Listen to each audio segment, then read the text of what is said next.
chewing sticks for your teeth, which they're doing now. I go, you're late. I didn't floss. People ask me, it's like, where'd you buy your teeth? I go, you see these? These, I was born with these. Me too. And like, people ask me all the time, what'd you do? I'm like, I did nothing. Yeah. My dad made us brush our teeth with baking soda, and we chew the chewing stick. I forget what they call it. I can't remember. There's a name for it. There's a name for it. We used to do it. I was like, and then I didn't have a dental floss. As God is my witness, I did not have a dental floss until I got to college. Right. I never went to a dentist until I went to college. Me too. I never saw. And the loofah. My mother always had an African. The loofah. That's old. Yep. My mother had this the loofah thing. Yep. We would scrub up. I'm like, you guys are late. All that bath to be all body work bullshit. Africa was on it. Even the baby Karen. Man, my mother was wrapping us in a lapa on the back. You cheat. Now these little hippie. But you know what it is?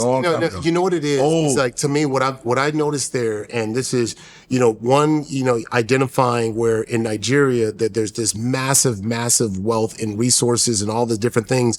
But what's happened is that there's been this discreditation, right?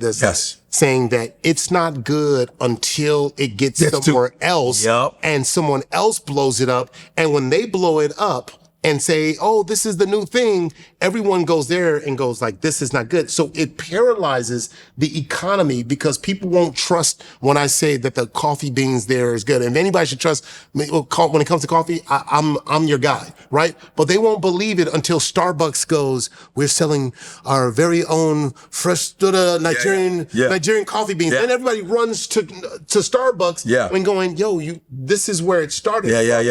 The other part is that, and I don't know too much. I'm not going to sit here and pretend like I can talk on the level of, what's going on in Nigeria, but the manufacturing area in that department, and where there's so many people in Nigeria, close to the same amount of people we have here in the United States, but it's very small population is in the manufacturing. The amount of craft that you saw, the craft works and the crazy, the artistry, crazy. We don't have that infrastructure. You look at what's happening in China, and they literally can build empires because they have people who can sew, but so does Nigeria. They have people who can build, so does Nigeria. They have people who can code, so does Nigeria. So you look at all of these things and you're going, wait, why isn't there this big manufacturing boom in being able to take advantage? Because here's what I know for sure, that the Nigerian people, and in our country, we see on every block, every corner you turn when you're in Lagos, there's a pop-up shop. My kids ask me, like, why are there so many, people just selling everything and anything? I was like, well, just like we have a kind of like our organized grocery store, which they have in Nigeria. Brick and mortar. That's their brick and mortar, and they set up shop and they sell in the gari. They're selling, they sell it. But I'm going, the people there are willing and they are doing the work, right? But if we created something to where the world comes to Nigeria and taps into that, so then you build up this whole manufacturing arm of Nigeria, then the people start to be, because to see the level of poverty, from the haves and the have-nots, and to be able to see both sides of that, I'm going, wait, there's a big gap. And the gap is that you see that there are too many talented people that aren't being utilized. It's the heads of the state. It's the government, man. You should be supporting the arts. There should be funds. Even I know, like you said, no government is perfect, but there are funds for the arts. There's funds for the sports. There's funds for business. But it's not always the arts. I'm going to say this. excuse me. It's not always the government. But we know that the impact of colonialism on all of Africa, there's certain agreements that we've not privy to, or I don't understand.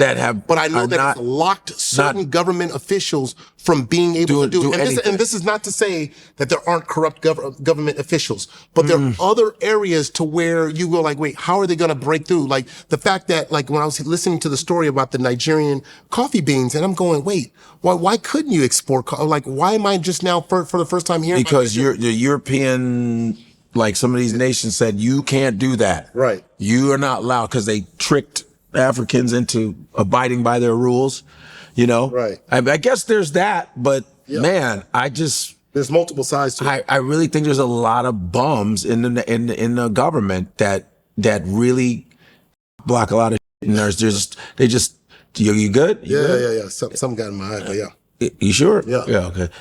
I don't want you crying and be like, I told you brought it on yourself. Told you about that, man. Talking that, man. I'm gonna throw you to that door right there. Keep playing games.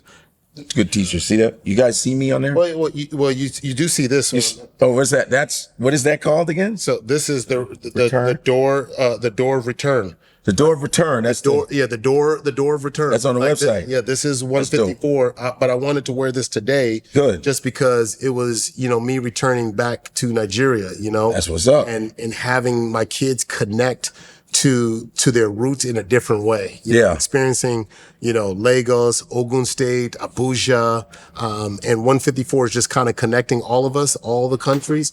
And this trip was to connect my kids back to kind of where it all started for my father and for my uncles, and, for them to see the different sides. You know? This is just me. This is just you.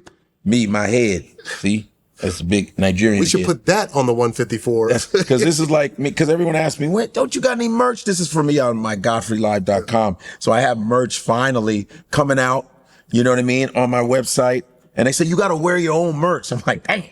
You know what I mean? But that's me right there. I wore it for 154, and it'll be nice when we're wearing all kinds of stuff that we've created, which is great. So you guys make sure you grab that. It's a creative space, It's beautiful. Yeah. Beautiful, man. It's a creative space. Yeah, man. But like I said, it's like a lot of singers, my uncle sang about it. Fela sang about it, like just the corruption. And I'm not blaming, but being in Nigeria and listening to all the people in different vocations from tech to business on saying that, we just do our own thing because, the tops don't really care. I really think that has a big effect. I think that, if that is a little bit, like you said, if there's a benevolent dictator, I think that more things will happen. I really believe that. Because why is there over 40% people under the, it's crazy. Well, it's insane. All that potential. You don't want your people to do better? Well, because you're so greedy? There's the other side of that too. Because I saw this when we talk about the youth of Nigeria.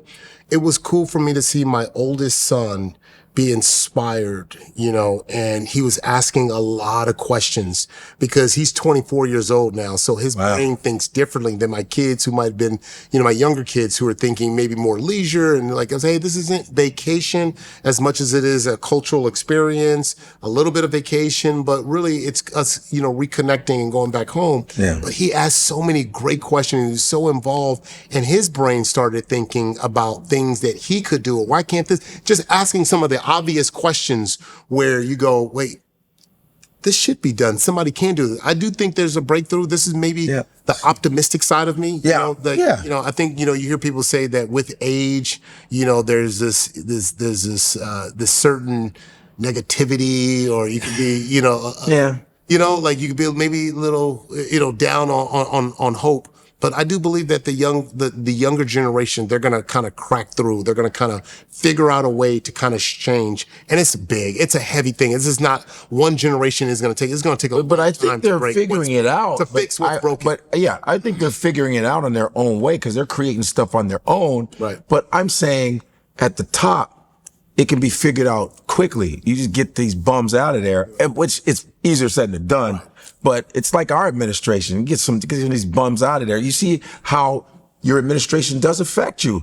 Look at what's happening now. It's a lot of chaos. Like I said, every administration isn't perfect, but there's some administration where you're like, well, the economy's better. We're doing all right. Gas prices aren't $10. It's important that the people at the top are kind of decent, some kind of human, a little bit. Right. Like there's got to be a dictator that goes, I love art. Ha ha ha ha. Right? I love sports. Ha.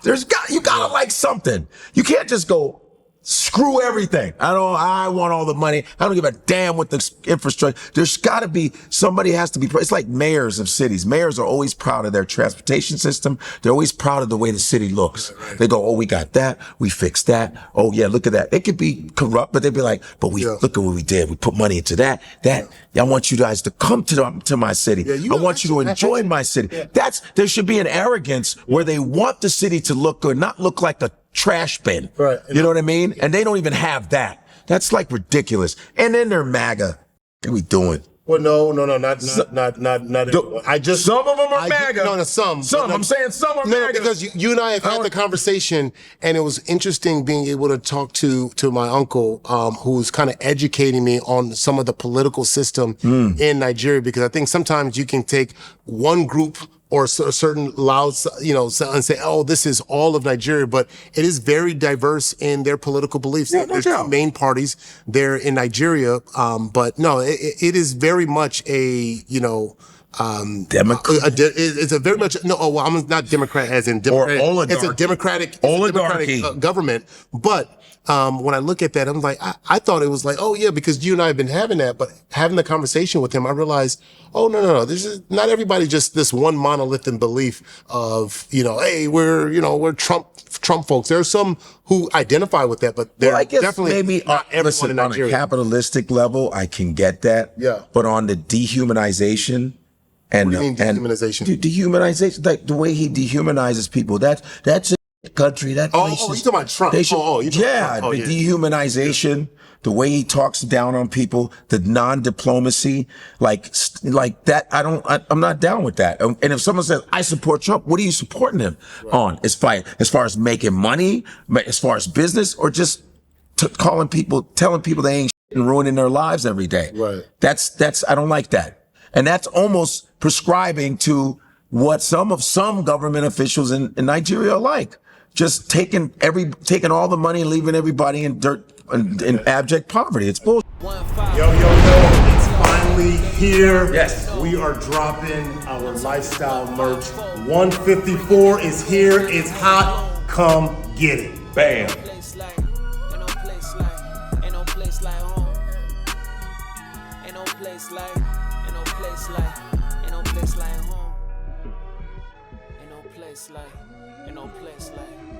place like home.